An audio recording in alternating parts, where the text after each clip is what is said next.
नमस्कार दोस्तों, स्वागत है आप सभी को बायोलॉजी बूस्टर में। और दोस्तों ये जो वीडियो है ये 11th क्लास स्टूडेंट्स के लिए है। 11th क्लास बायोलॉजी हम लोग कर रहे हैं और 11th क्लास बायोलॉजी में chapter number 3 that is plant kingdom हम लोग पढ़ रहे हैं। ठीक है, प्लांट किंगडम चैप्टर पे ऑलरेडी मैंने 9 वीडियो अपलोड कर दिए हैं। 9 लेक्चर हम लोग पढ़ चुके हैं, 9 लेक्चर तक। ठीक है, ये कौन सा लेक्चर है? ये 10वां लेक्चर है। और इस लेक्चर को शुरू करने से पहले कुछ बातें मैं जल्दी से आपको बताना चाहूँगा। जो भी बच्चे वीडियोस देखते हैं, ठीक है, बायोलॉजी के, तो एक बात हमेशा ध्यान रखिए, कोई भी चैप्टर आप देखते हैं तो उसे स्टार्टिंग से देखिए। ठीक है, क्योंकि कॉमेडी वीडियो नहीं है कि कहीं से भी हम शुरू करेंगे तो समझ में आ जाएगा। तो हमेशा कोई भी चैप्टर आप स्टार्ट करें तो शुरू से देखें उसे। ठीक है, तभी वो सीक्वेंस में, क्योंकि चीज़ें जो हैं कंसेप्ट एक दूसरे से जुड़े हुए रहते हैं। ठीक है, तो जब आप शुरू से देखेंगे तभी समझ में आ पाएगा। ठीक है, दूसरी बात, मैंने आपको वीडियोस देखने का तरीका बताया था, शॉर्ट में मैं बता देता हूँ।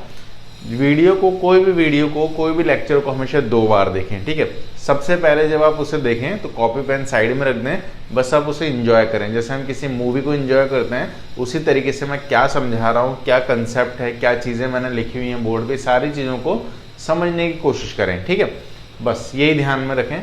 उसके बाद जब आप ऐसा कर लें तो सेकंड टाइम वापस से उस वीडियो को देखें और इस बार साथ में कॉपी पेन लेके देखें उस वीडियो को। ठीक है, क्या करें, साथ में शॉर्ट नोट्स बनाते चले। हो सकता है आपके पास ऑलरेडी नोट्स हों या आपने मुझसे नोट्स लिए हों, लेकिन फिर भी अपने शॉर्ट नोट्स बनाइए। मतलब उस पूरे वीडियो को आप 1 पेज या आधे पेज में कैसे लिख सकते हैं। ठीक है, शॉर्ट जो मेन चीज़ें हैं उस वीडियो में, उस लेक्चर में, वो आप लिख लीजिए।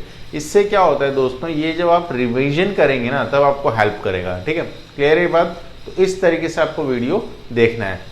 तीसरी बात, इतने लंबे टाइम से वीडियो क्यों नहीं आ रहे थे? इतने लंबे टाइम से वीडियो इसलिए नहीं आ रहे थे क्योंकि जब मैं वीडियो बनाता हूं तो मुझे उसके नोट्स चाहिए होते हैं। नोट्स या कंटेंट आप कह सकते हैं। तो कंटेंट बनाने में भी समय लगता है। ठीक है, तो जब वीडियो बनाते हुए कंटेंट बनाते हैं तो उससे क्या होता है, डिस्टर्बेंस होता है और फोकस नहीं बन पाता। ठीक है, तो इसलिए मैंने क्या किया है, कुछ चैप्टर्स के, पूरी बायोलॉजी, पूरी 11th क्लास की बायोलॉजी तो नहीं, बट कुछ चैप्टर्स के, जैसे यूनिट 1 और यूनिट 3 ऑलमोस्ट मैंने फिनिश कर लिया है। तो इनका मैंने कंटेंट बना लिया। Content in the sense NCERT, मेरी नॉलेज, रेफरेंस बुक, इन सभी की मदद लेके मैंने कंटेंट रेडी किया है इस तरीके से। ठीक है, तो जब आप इन वीडियोस को देखेंगे तो आपको एनसीईआरटी या किसी भी रेफरेंस बुक को पढ़ने की ज़रूरत नहीं है। आप सिर्फ इनको अच्छे से देखिए, आपका 11th क्लास का बायोलॉजी अच्छे से हो जाएगा। जो बच्चे नीट की तैयारी कर रहे हैं उनके लिए आप इन वीडियोस को देखिए, साथ में आप एमसीक्यू सॉल्व करते चलिए। एमसीक्यू मतलब जो मल्टीपल चॉइस क्वेश्चन रहते हैं उनको भी सॉल्व करते रहिए, तो आपकी नीट की प्रिपरेशन भी होती रहेगी। ठीक है, खैर हम नीट की सीरीज अलग से भी शुरू करेंगे आगे, लेकिन फिलहाल इन चीज़ों को इस तरीके से आपको करना है। ठीक है, तो चलिए अब इसे शुरू करते हैं। पिछले वीडियो में मैंने क्या बताया था? पिछले वीडियो में मैंने मॉसेस के बारे में बताया था। ये मॉसेस के बारे में हम पढ़ रहे थे। मॉसेस किस में आते हैं? ब्रायोफाइट्स में आते हैं। ठीक है, ब्रायोफाइट्स 2 तरह के होते हैं, एक तो मॉसेस और दूसरे लिवरवॉर्ट। लिवरवॉर्ट तो हम कंप्लीट कर चुके थे, मॉसेस हम पढ़ रहे थे। मॉसेस में भी स्ट्रक्चर वगैरह रह गया था, बाकी काफ़ी चीज़ें हमने पढ़ ली थी। तो सबसे पहले इसको फिनिश करते हैं, उसके बाद टेरिडोफाइट्स पढ़ेंगे। ठीक है, देखो अब मॉसेस में जो बची हुई चीज़ें थी वो क्या थी? मॉसेस में जो वेजिटेटिव रिप्रोडक्शन होता है in mosses is by fragmentation and budding in the secondary protonema. ठीक है, अब मॉसेस में जो रिप्रोडक्शन होता है, कौन सा reproduction? Vegetative reproduction. Vegetative reproduction एक एसेक्सुअल रिप्रोडक्शन का ही टाइप होता है। ठीक है, तो ये मॉसेस में किस तरीके से होता है? फ्रेगमेंटेशन और बडिंग। अब फ्रेगमेंटेशन क्या होता है? फ्रेगमेंट टूट जाना, कोई पार्ट का, कोई बॉडी से फ्रेगमेंट टूट के नया ऑर्गेनिज्म बन जाना। या बर्डिंग मतलब कोई ऑर्गेनिज्म से बर्ड बनना, एक छोटा सा बर्ड बनना और फिर उससे एक ऑर्गेनिज्म बन जाना। ठीक है, दोनों में फर्क क्या है? फिर फर्क है, फ्रेगमेंटेशन में क्या हो रहा है? फ्रेगमेंट टूट रहा है, टूट के गिर भी सकता है और उससे नया ऑर्गेनिज्म बन सकता है। लेकिन बर्डिंग में क्या होता है? बर्ड जो होते हैं वो मेन बॉडी से अलग नहीं होते, उसी में रहते हैं। वो उसी में एक साइड में बर्ड बना लेते हैं और फिर वहां से एक नया ऑर्गेनिज्म जब बनता है तो फिर वो सेपरेट होता है। ठीक है, तो दोनों में फर्क है थोड़ा सा। अच्छा, ये दोनों ही जो प्रोसेस है in mosses by fragmentation and budding in the secondary protonema, ये कहाँ होता है? सेकेंडरी प्रोटोनिमा में होता है। अभी सेकेंडरी प्रोटोनिमा क्या होता है? प्रोटोनीमा क्या होता है, एक स्टेज है, ठीक है, एक स्टेज है जिसमें जो सेल होते हैं वो एक लीनियर अरेंजमेंट में आते हैं, ठीक है।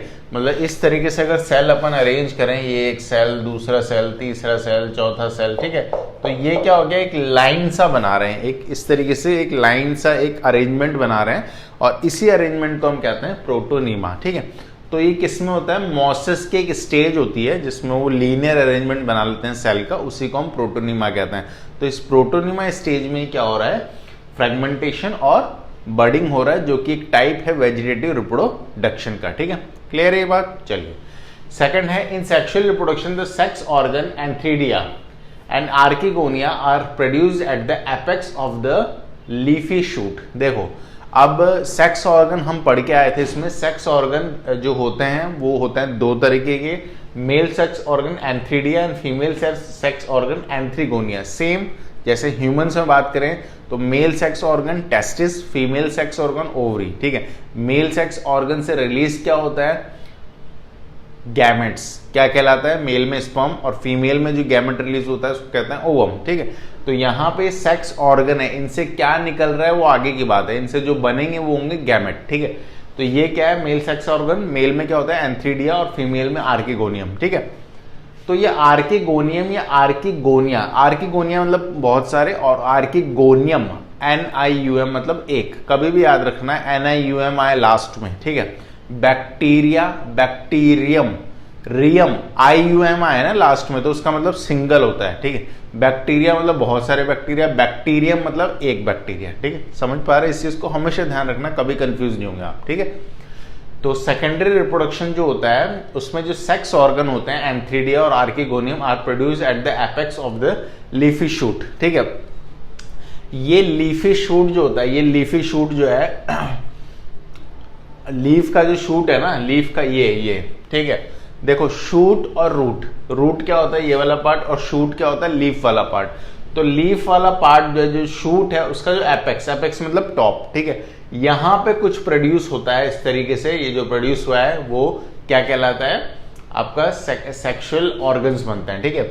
तो जब the sexual reproduction the sex organ antheridia and एंथ्रीगोनियम are produced at the apex of the leafy shoot. मतलब इसका मतलब क्या हुआ कि जो लीफी शूट है ना उसके एपेक्स पे जो है ये आपके sex organ, mail sex organ या फीमेल सेक्स ऑर्गन डेवलप होते हैं, ठीक है। ये स्ट्रक्चर से और हम आगे समझेंगे, ठीक है। आफ्टर फर्टिलाइजेशन, अब फर्टिलाइजेशन हो गया, मतलब फर्टिलाइजेशन का मतलब ये होता है कि मेल और फीमेल जो गैमेट्स हैं वो फ्यूज हो गए, ठीक है। तो after fertilisation the zygote develop into sporophyte. अब फर्टिलाइजेशन हुआ तो हम में जाइगोट डेवलप होता है, ठीक है, फिर वो आगे जाके वो और डेवलपमेंट होता है, फिर ब्लास्टुला, गैस्ट्रुला स्टेजेस बनती हैं हमें ह्यूमंस में। वैसे इनमें जो जाइगोट है वो डेवलप होगा स्पोरोफाइट में, याद रखना इस चीज को, and consisting of a foot seta and capsule. देखो, फर्टिलाइजेशन हुआ, अब जो है स्पोरोफाइट बना, ये पूरा क्या है स्पोरोफाइट है, ये स्पोरोफाइट लिखा है ना मैंने, यहां से लेकर यहां तक, ये जो ऑर्गन दिख रहा है ना आपको कलरफुल, ये रेड और ऑरेंज कलर से जो मैंने बनाया है, ये है स्पोरोफाइट, ठीक है। तो स्पोरोफाइट जो होता है इसमें तीन चीजें होती है, एक तो फूट, ये वाला पार्ट जहां से जुड़ा हुआ है इसको कहते हैं फूट, इस बीच वाले पार्ट को कहते हैं सेटा, और अपर जो पार्ट है ये बल्ज जो पार्ट है इसको हम कहते हैं कैप्सूल, ठीक है। तो यही चीज इन्होंने बताई कि after fertilisation the zygote develop into a sporophyte consisting of a foot seta and capsule, ठीक है। क्लियर है ये बात? चलिए, the sporophyte in mosses is more elaborate than that in liverwort. अब स्पोरोफाइट जो होता है मॉसेस में, मॉसेस की बात कर रहे हैं, तो स्पोरोफाइट जो होता है मॉसेस में वो ज्यादा एलिब्रेट होता है देन दैट इन लिवरवॉर्ट। मतलब ये जो स्ट्रक्चर है ना ये ज्यादा एलिब्रेट है, ज्यादा विकसित है, ठीक है। एक तरीके से आप ऐसा कह सकते हैं कि ज्यादा विकसित है एज कंपेयर टू लिवरवॉर्ट। लिवरवॉर्ट जो स्पोरोफाइट का स्पोरोफाइट का स्ट्रक्चर था उससे ज्यादा एलिब्रेट है, डेवलप्ड है, ठीक है।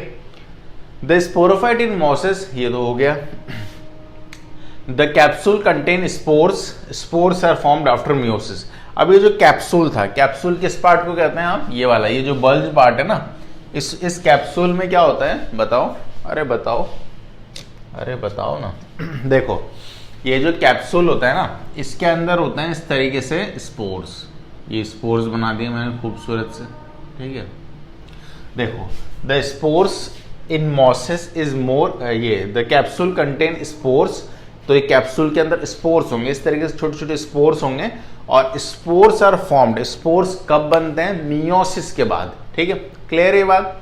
माइटोसिस मियोसिस क्या होता है मैं पिछले वीडियो में बता चुका हूं, तो मैं दोबारा नहीं बताऊंगा, आप उसे देख लेना या आप कहीं और से भी समझ सकते हैं कि माइटोसिस मियोसिस क्या होता है। शॉर्ट में मैं बताता हूँ मियोसिस क्या होता है। हाफ हो जाना, मतलब जो जेनेटिक कंस्ट्रूमेंट है वो आधे हो जाना। तो मियोसिस में क्या होता है? हैप्लॉइड बनता है। ठीक है, मतलब अगर इस पूरे सेल में 46 क्रोमोसोम थे मान लो, तो इसमें कितने बन जाएंगे? 23 क्रोमोसोम बन जाएंगे। ठीक है, क्लियर है ये बात? तो हैप्लॉइड बन जाएगा ये। तो the capsule contain spores, spores are formed after meiosis. Spores कब बनते हैं? मियोसिस के बाद। अब मियोसिस के बाद स्पोर्स बन रहे हैं, इसका क्या मतलब हुआ कि स्पोर्स कैसे होंगे? हैप्लॉइड होंगे कि डिप्लॉयड होंगे? कमेंट करके बताना क्या होंगे। ठीक है, क्लियर है ये बात? चलिए, the mosses have an elaborate mechanism of spore dispersal. अच्छा, मॉसेस में, इनमें मॉसेस ही पढ़ रहे हैं ना हम, तो मॉसेस में जो ये जो स्पोर्स का डिस्पर्जल होता है ना, अब ये स्पोर्स बन गए, ये बन गए स्पोर्स। ठीक है, अब ये तो डेवलप्ड हो गए, स्पोर्स बन गए। अब ये स्पोर्स ये रप्चर होगा, ये कैप्सूल वाला पार्ट, फिर ये स्पोर जो है हवा के थ्रू या किसी इंसेक्ट के थ्रू या किसी बर्ड के थ्रू दूसरे मेल जो फीमेल पार्ट होगा, फीमेल जो फ्लावर होगा, इस तरीके से फीमेल जो प्लांट होगा उसके पास जाएंगे और फिर ही तो फर्टिलाइजेशन होगा। तो ये जो प्रोसेस है, मतलब डिस्पर्जल का जो प्रोसेस है ना, वो भी एलेबरेट है इसमें, किसमें? मॉसेस में, एज कम्पेयर टू लिवरवॉर्ट। मतलब लिवरवॉर्ट में कुछ ये सिंपल था, इसमें थोड़ा सा एलेबरेट और थोड़ा कॉम्प्लेक्स और थोड़ा डेवलप्ड है ज़्यादा। ठीक है, क्लियर है बात?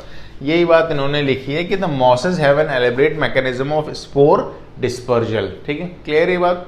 डिस्पर्जल तो पता है ना, डिस्पर्स हो जाना, फैल जाना। ठीक है, common example of mosses are, common example जो है मॉसेस के वो है फुनेरिया, पॉलीट्रैकम और स्फैग्नम। ठीक है, तो तीनों याद रखने हैं आपका। एनसीईआरटी में जो चीजें हैं भैया वो तो पूरी की पूरी याद रखनी है। ठीक है, बाइबल है एनसीईआरटी। एनसीईआरटी अच्छे से पढ़ लो तो सिलेक्शन हो जाएगा आपका नीट में, एम्स में, सब कहते हैं ये बात।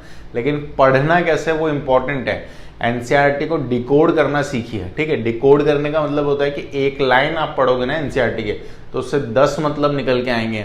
एनसीईआरटी एक ऐसी किताब है कि अगर मैं भी उसे पढ़ूंगा तो मैं मतलब कोई भी टीचर भी अगर उसे पढ़ेगा तो भी उसमें से हर बार एक नया मीनिंग निकल के आता है। ठीक है, तो मतलब गागर में सागर भरने की तरह है। इतनी सी बुक है लेकिन उसमें बहुत ज्यादा नॉलेज है। ठीक है, अब लोग कहते हैं कि एनसीईआरटी पढ़ ले लेकिन फिर भी सिलेक्शन नहीं हो, तो आपका पढ़ने का तरीका सही नहीं होगा, इसलिए नहीं हुआ। ठीक है, समझ पा रहे हैं आप इस बात को? तो उसे अच्छे से पढ़िए, हर लाइन को डिकोड करना सीखिए। ठीक है, तो क्या बता रहा था मैं? एग्जाम्पल जो है वो 3 है, फुनेरिया, पॉलीट्रैकम और स्फैग्नम। ये तीनों तो याद रखना ही है।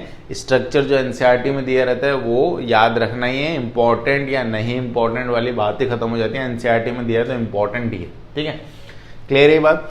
चलिए, अब हम स्ट्रक्चर देखते हैं। ये दोनों ही मॉसेस है। ठीक है, ये ऊपर वाला जो मॉस है वो है फुनेरिया, फुनेरिया के गैमेटोफाइट और स्पोरोफाइट बताए हमने, और नीचे वाला जो मॉस है वो है स्फैग्नम, स्फैग्नम के गैमेटोफाइट हमने बताए हैं। ठीक है, सबसे पहले इस स्ट्रक्चर की बात करें तो इस स्ट्रक्चर में जो ये अपर पार्ट है, यानी कि यहां से लेकर यहां तक का जो पार्ट है, इसे हम कहते हैं स्पोरोफाइट। क्या कहते हैं? स्पोरोफाइट। ठीक है, इसके बाद नीचे का जो पार्ट है यहां से लेकर यहां तक, इसको हम कहते हैं गैमेटोफाइट। क्या कहते हैं? गैमेटोफाइट। ठीक है, अब ये जो ऊपर का पार्ट है स्पोरोफाइट जिसे आप बोलते हैं, इसमें 3 चीजें होती हैं। पहला होता है कैप्सूल, ये वाला पार्ट जिसके अंदर आपके स्पोर्स बनते हैं। दूसरा होता है सेटा, ये पूरा जिससे अटैच है, मतलब ये जो इसका एक तरीके से फिलामेंट है उसको हम कह रहे हैं सेटा।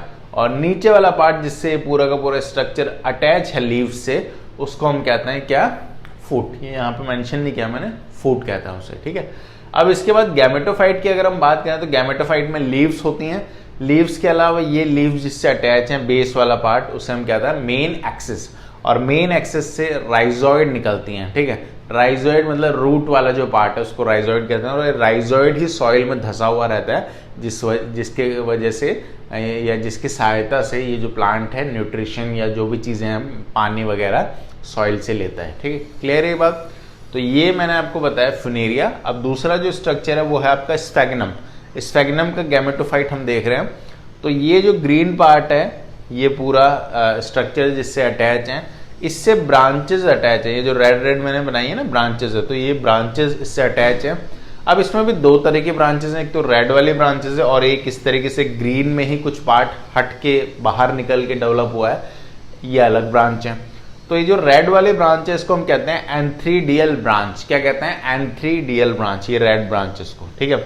और जो एक ग्रीन वाली ब्रांच है जो इस बेस पार्ट से हट के कुछ बनाया है, मतलब उसी से एमर्ज होके कुछ बनाया है, उसको कहते हैं आर्किगोनियल ब्रांच। क्या कहते हैं? आर्किगोनियल ब्रांच, ठीक है।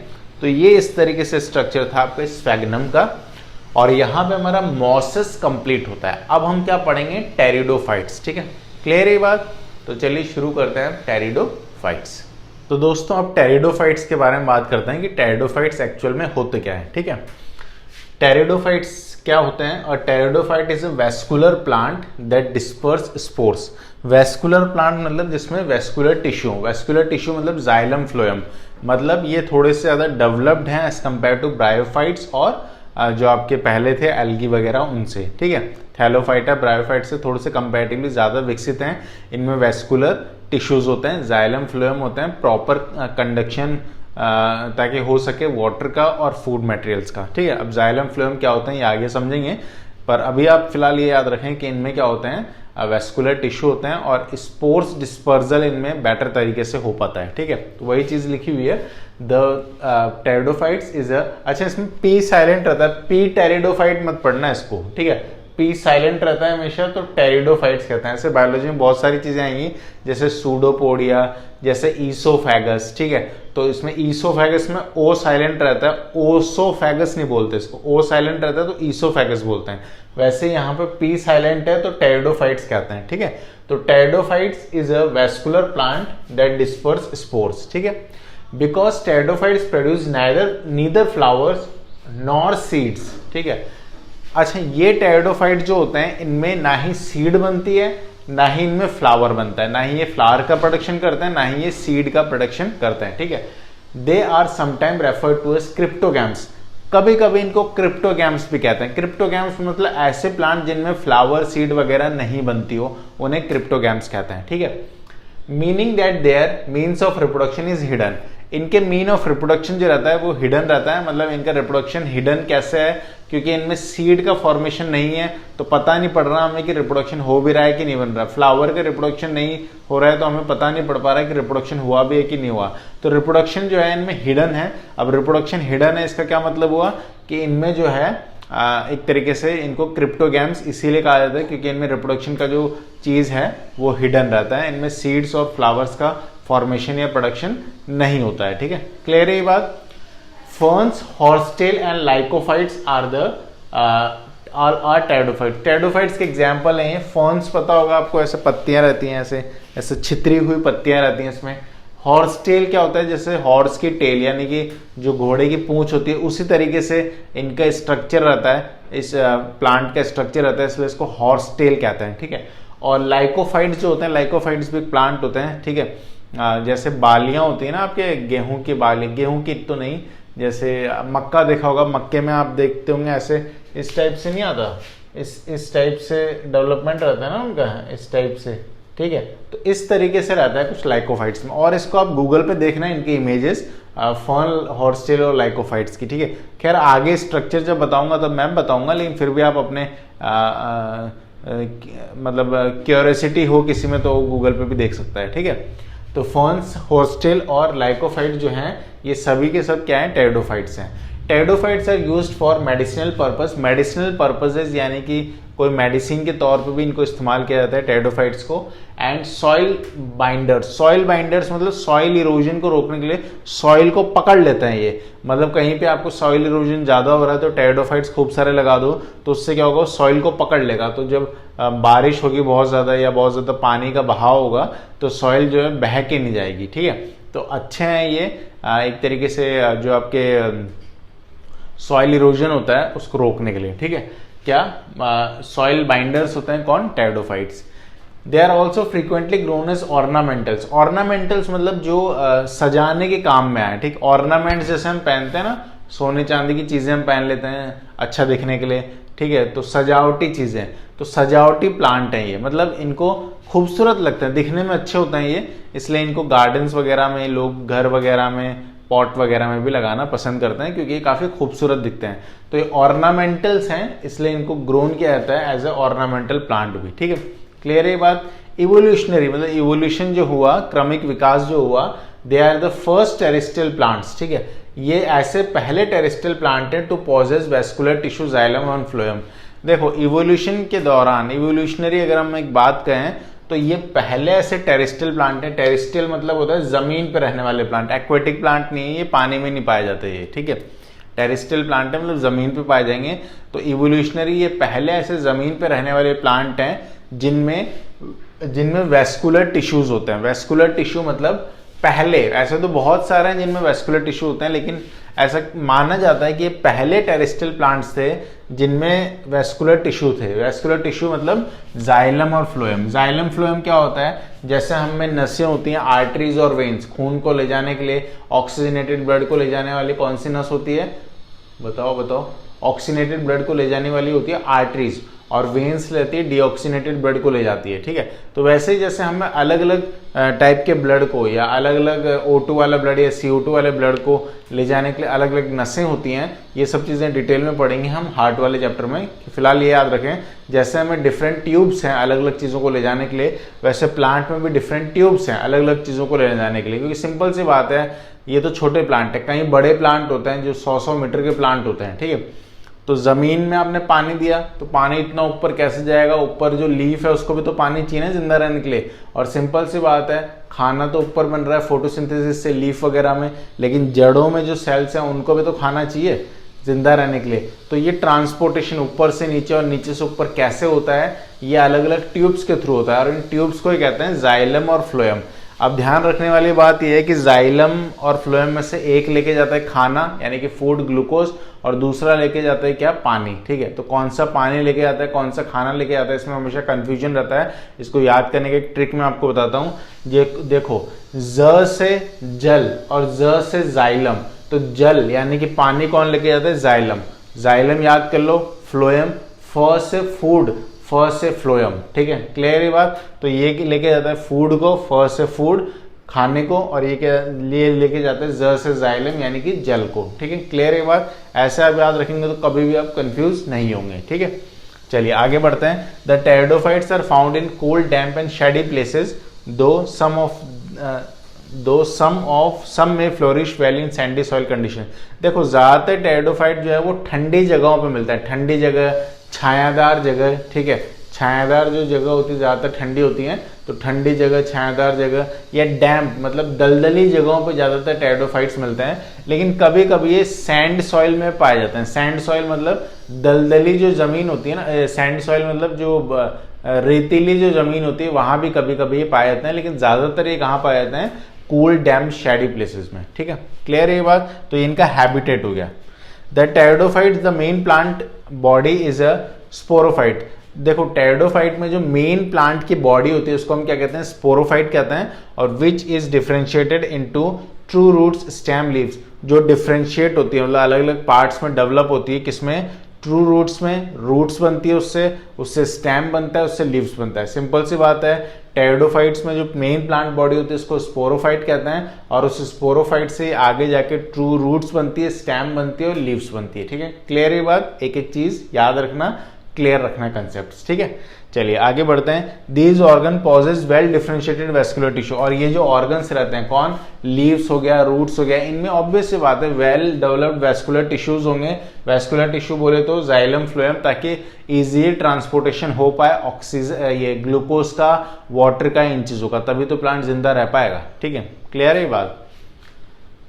और प्लांट मांग क्या रहा है आपसे, प्लांट सनलाइट तो खुद ही ले रहा है। ठीक है, पानी आप दे दो उसे, पानी मत दो आप, बारिश हो जाती है पानी खुद ही ले लेता है। तो पानी और सनलाइट को लेके वो खाना बनाता है, ग्लूकोज, और उस खाने से ही दुनिया चल रही है। सिंपल सी बात है, अगर प्लांट नहीं होंगे तो दूसरे हर्बिवोरस एनिमल नहीं होंगे, हर्बिवोरस एनिमल नहीं होंगे तो कार्निवोरस यानी कि हम जैसे भी नहीं होंगे। ठीक है, कि हमारे पास दो ही ऑप्शन है, हम खुद का खाना खुद तो बना नहीं सकते, हम हिट्रोट्रॉफिक होते हैं, तो हम या तो किसी प्लांट को खा जाएंगे या किसी एनिमल को खा जाएंगे। एनिमल को भी खाएंगे तो एनिमल भी अल्टीमेटली प्लांट को ही खा रहा है, ठीक है। तो हम सब के सब इस दुनिया में डिपेंडेंट किस पे हैं, प्लांट्स पे, और प्लांट्स किस पे डिपेंडेंट है, सन पे। इसलिए सूर्य नमस्कार डेली करें, सन की पूजा करें, सन नहीं होगा तो कुछ नहीं होगा। दूसरी बात, प्लांट की रेस्पेक्ट करें, प्लांट को तोड़े या काटे नहीं, ठीक है। प्लांट वैसे भी कुछ मांग नहीं रहा आपसे, आप पानी मत दो, बस उसे काटो मत आप, ठीक है। ज़्यादा से ज़्यादा प्लांट लगा दो बस, और कुछ मत करो भले आप, ठीक है। प्लांट ज़्यादा होंगे तो ज़्यादा बेटर एनवायरनमेंट होगा, ठीक है। क्लियर है ये बात। ये कोरोना के टाइम पे ये बात लोगों को समझ में आ गई होगी, जिनको नहीं समझ में आई है उनको समझ में आएगी भी नहीं, तो ये बड़ा दुखद है, खैर, ठीक है। लेकिन प्लांट्स हमें ज़्यादा से ज़्यादा लगाने चाहिए। एटलीस्ट आप एक प्लांट तो लगा ही सकते हो, ठीक है। एक प्लांट लगा दो अपने जीवन में, कम से कम एक तो प्लांट लगाया आपने। कहीं ऐसे होंगे एक भी प्लांट नहीं लगाया जिन्होंने, ठीक है। तो एक प्लांट आप लगाइए बस, और खुश रहिए, ठीक है। बहुत अच्छे आप हैं तो साल में एक प्लांट लगा दीजिए, तो जितने साल भी आप जिएंगे 60-70 साल, तो 60-70 प्लांट आपने लगा दिए। अगर ऐसा हर इंसान करे तो बहुत सारे प्लांट हमारे दुनिया में होंगे, इस धरती पे होंगे, और लाइफ और अच्छी हो जाएगी, ठीक है। ऑक्सीजन वगैरह प्रॉपर मिल पाएगी, ठीक है। खैर चलिए टॉपिक पे वापस आते हैं। These organ possess well differentiated vascular tissue, ये हमने पढ़ लिया। The leaves in pteridophytes are small. Leaves जो होती है टेरिडोफाइट्स में वो स्मॉल होती है, ठीक है। माइक्रोफाइल्स कहते हैं उनको, स्मॉलर लीव्स को कहते हैं माइक्रोफाइल, जो कि पाए जाते हैं सिलेगिनेला में, ठीक है। सिलेगिनेला क्या है, एक टाइप ऑफ टेरिडोफाइट्स है, ठीक है। सिलेगिनेला क्या है, एक टाइप ऑफ टेरिडोफाइट्स है जिसमें स्मॉल लीव्स पाए जाते हैं, जिसको कहते हैं माइक्रोफाइल। अच्छा, लार्ज लीव जो रहती हैं वो फर्न्स में रहती हैं, लार्ज लीव जो फर्न्स में पाई जाती हैं उनको क्या कहते हैं, मैक्रोफाइल्स, ठीक है। तो याद ये रखना है कि टेरिडोफाइट्स जो रहती है उसमें स्मॉल लीव्स भी रहती हैं, उसमें लार्ज लीव्स भी रहती हैं। स्मॉल लीव्स जो पाई जाती हैं वो सिलेग्निला नाम के टेरिडोफाइट्स में पाई जाती हैं, और ये होती है माइक्रो, इनको क्या कहते हैं, माइक्रोफाइल्स, ठीक है। जो लार्ज लीव्स होती हैं वो फर्न्स में पाई जाती हैं, और उनको क्या कहते हैं, मैक्रोफाइल्स, ठीक है। माइक्रोफाइल्स, मैक्रोफाइल्स। मैक्रोफाइल्स पाया किस में आता है, फर्न्स में, और माइक्रोफाइल्स किस में पाया जाता है, सिलेग्निला में, ठीक है। क्लियर है ये बात। तो ये चीजें आपको ध्यान रखनी है। अभी टेरिडोफाइट्स कंप्लीट नहीं हुआ है, नेक्स्ट वीडियो में इसको और कंटिन्यू करेंगे, ठीक है। तो thanks for watching this video, love you all.